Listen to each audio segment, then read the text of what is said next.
भारतीय प्रजासत्ताक दिन आणि 77व्या वर्षाला सुरुवात होते.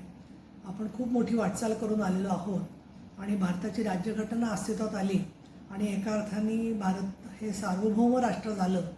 त्यामध्ये प्रत्येक नागरिकाला ते कोणत्या जातीचे, धर्माचे, वंशाचे किंवा स्त्री पुरुष वेगवेगळ्या लिंगाचे कोणीही तुम्ही व्यक्ती असा, प्रत्येकाला समान अधिकार आहेत आणि जात, वंश, धर्म किंवा श्रीमंत गरीब याच्यावरून कुणालाही डावललं जाता येणार नाही.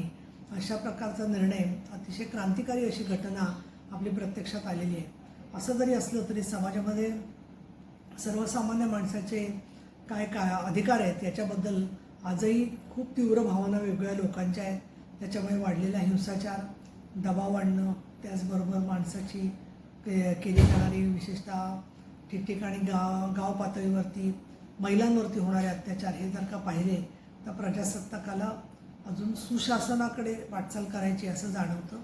महाराष्ट्राच्या विधिमंडळामध्ये आज आम्ही ध्वजारोहण केलं. सन्माननीय सभापती राम शिंदे यांच्या हस्ते आणि माझ्या उपस्थितीमध्ये आणि आमचे चारही सचिव त्यांच्या उपस्थितीमध्ये हे ध्वजारोहण झालं.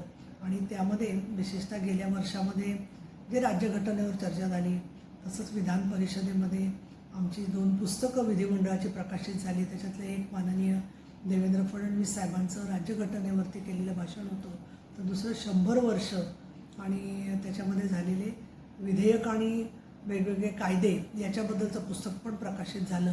त्याचा सगळा उल्लेख करण्यात आला. भारतीय प्रजासत्ताक दिनाच्या निमित्ताने महाराष्ट्र राज्यातल्या सर्व बंधू भगिनींना आणि देशातल्या बंधू भगिनींना मी मनपूर्वक अभिवादन करते आणि आपण मानवी अधिकारांसाठी कायम कार्यरत राहू अशा प्रकारचा संकल्प जाहीर करते.